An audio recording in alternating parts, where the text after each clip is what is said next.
Okay, what up, people? It's Pollywood coming to you from my bedroom, my new location. And over the last few days, I've been doing a lot of rearranging, a lot of getting rid of old furniture, getting some new furniture in, making my space more economical. I'm near the finish line. There's still lots of stuff that still needs to be done, lots of crap that needs to be taken away. Got my CD rack, my vinyl rack here. CD rack is over here.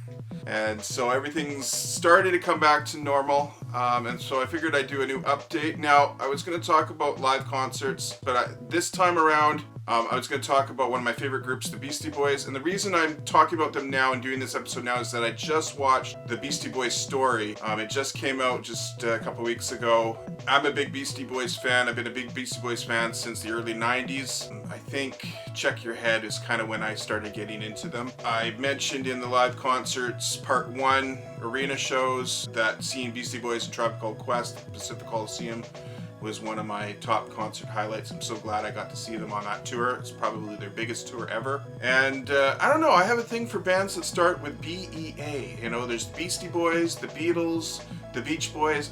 I don't know, I love all of them. Anyways, so I thought I would talk about the Beastie Boys Story and some of the things I really liked about it and some of the things I didn't like about it. The movie is directed by Spike Jonze. If you don't know who Spike Jonze is, he's been closely associated with the Beastie Boys for years, directed their landmark music video Sabotage, and he's been pretty acclaimed as a music video director, and he's also done some feature films, being John Malkovich one of them.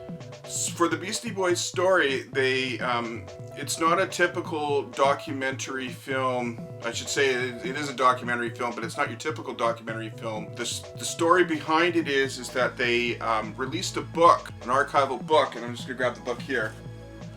This came out a few years ago, Beastie Boys Story. Or actually, it's called Beastie Boys Book. It came out 2018, and of course I picked that book up as soon as it came out. And they went on a book tour. Theaters of people came to see them talk about the book and talk about some funny stories that they had as members of the Beastie Boys.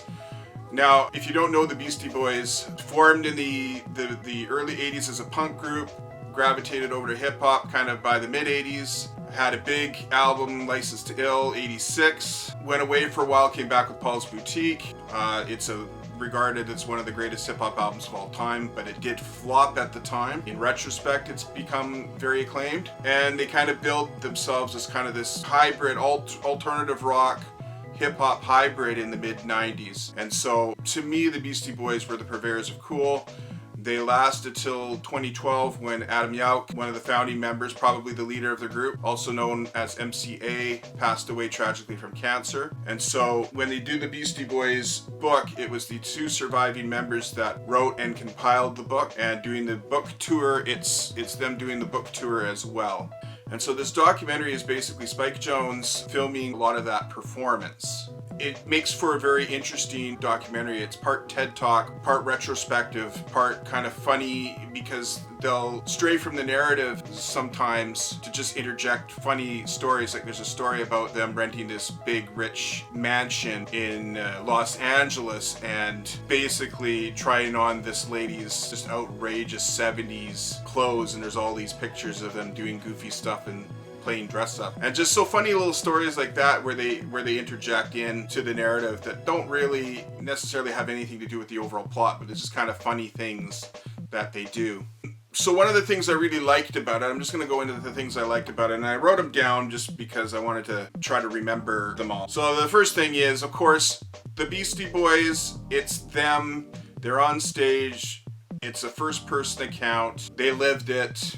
They breathed it. They tried to remember it. I'm sure some of those years were probably a little bit hazy, but it's them. And so you get a lot of first-person account and some great, again, like I say, some great stories. And the interesting thing is because they filmed it live, you get the audience interaction. So you're really feeding off the energy of the crowd and the stories that they're telling. It's almost like watching a live concert in a way, except it's just them up there talking about their career.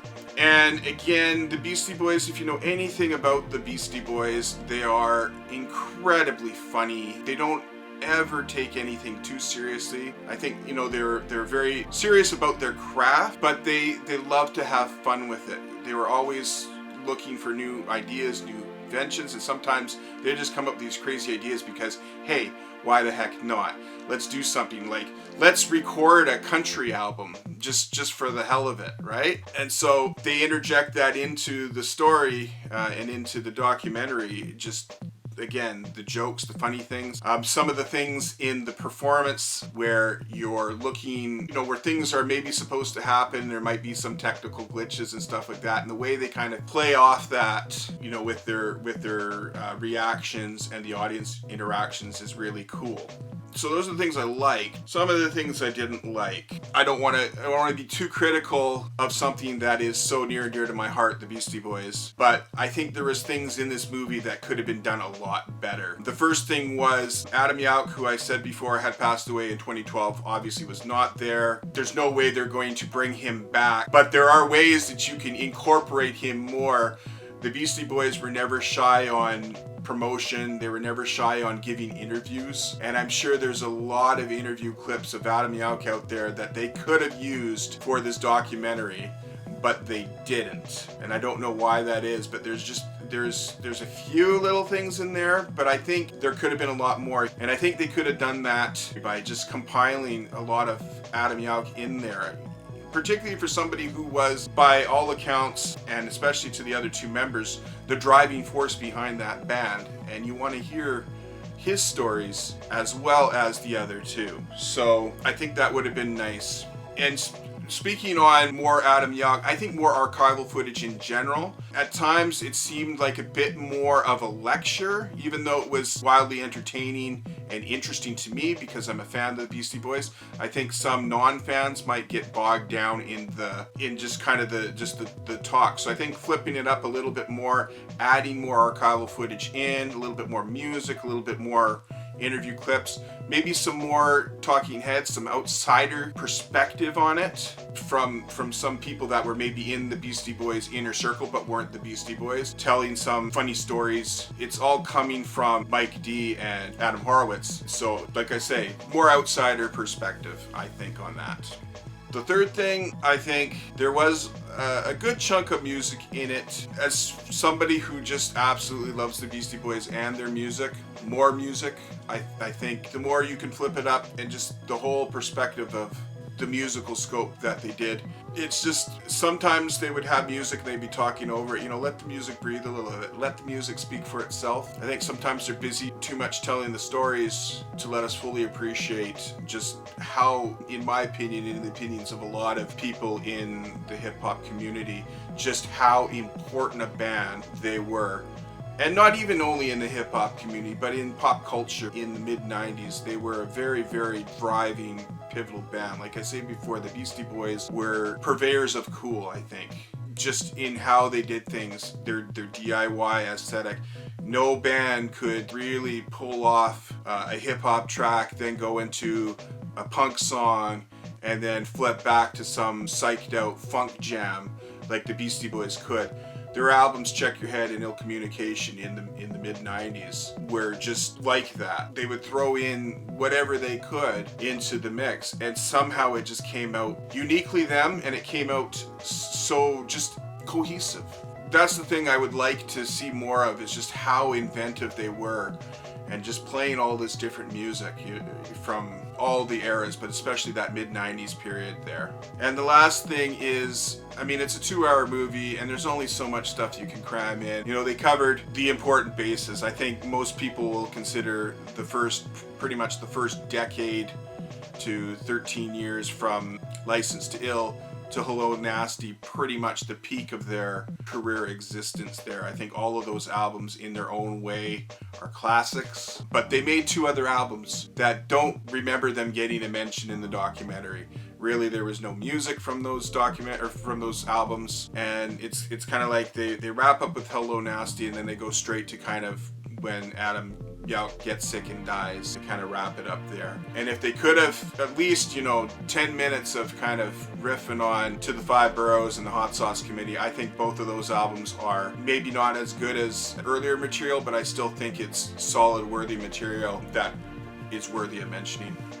So overall, I think for me as a Beastie Boys fan, I really enjoyed it. I think I was entertained. I like some of the live aspect of it. There's some of the live aspect that I think could have been held back a little bit and a little bit more archival footage. I think for somebody that's getting into the Beastie Boys, they might find this a bit of a hard dive in, because in some ways, like I said before, it's attending a lecture rather than watching a traditional documentary.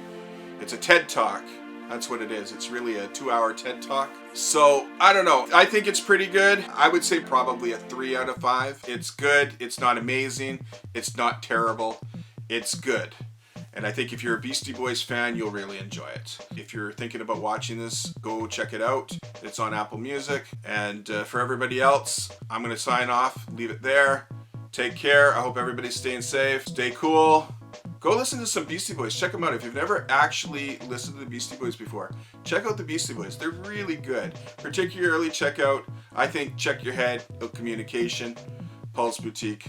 Those 3 albums are great. They're fantastic. So go check them out. Take care. Love you guys. See you later. Bye.